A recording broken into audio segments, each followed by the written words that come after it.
बिस्मिल्लाहिर्रहमानिर्रहीम। अस्सलामुअलैकुम नाज़रीन, बदकिस्मती है।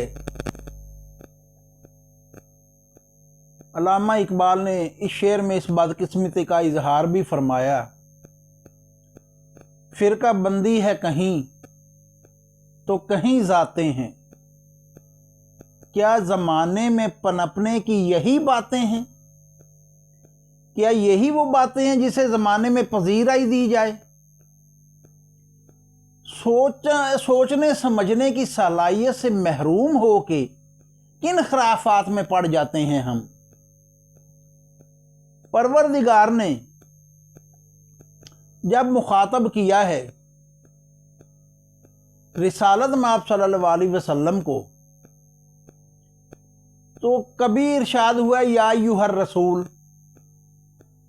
कभी इरशाद हुआ या अय्युहन नबी, कभी या अय्युहल मुदस्सिर, कभी या अय्युहल मुज़म्मिल। क्या परवरदिगार को नहीं इल्म था कि मैं ये या के खिताब के साथ मुखातब कर रहा हूँ तौसीफ़ी नाम लेके, या अय्युहर रसूल या अय्युहन नबी?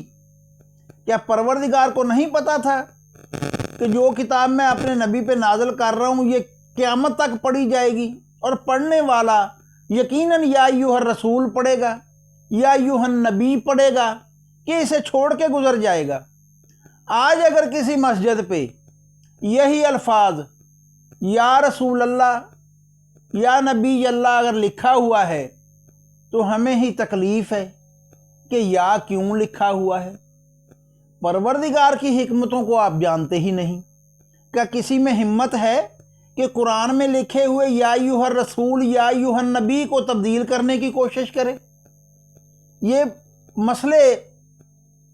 मसाइल बनाने के ये बातें नहीं थीं, मगर बदकिस्मती से हमने इन्हें मसाइल में तब्दील कर दिया कि या अय्युहर रसूल कुरान में भी तो लिखा हुआ है भाई, या रसूल या नबी कुरान में भी तो लिखा हुआ है भाई। अगर वहाँ आप नहीं पढ़ना चाहते दरो दीवार पे किसी मस्जिद के लिखा हुआ, तो क्या आप कुरान में भी पढ़ना छोड़ देंगे? ये मसाइल वाली बातें नहीं थीं, ये आपस में एक दूसरे पे तनकीद करने वाली बातें नहीं थीं। रिसालत माब सल्लल्लाहु अलैहि वसल्लम की तारीफ़ व तौसीफ़ हम में से कौन है जो कर सकता है परवरदिगार की निस्बत? जो परवरदिगार ये कहे कि मैं और मेरे फरिश्ते रसूलुल्लाह सल्लल्लाहु अलैहि वसल्लम पर दरूद भेज रहे हैं, तो किसी और की उसे ज़रूरत क्या है? वो तो तुम्हारे ही फ़ायदे के लिए ये साथ में ताकीद फरमा रहा है कि ऐ ईमान वालो तुम भी दरूद भेजो और खूब सलाम। मेहरबान कुरान को अच्छे से समझने की तौफीक अता फरमाए। सलामत रहें। बहुत शुक्रिया। चैनल को लाइक कर दीजिए, सब्सक्राइब कर दीजिए।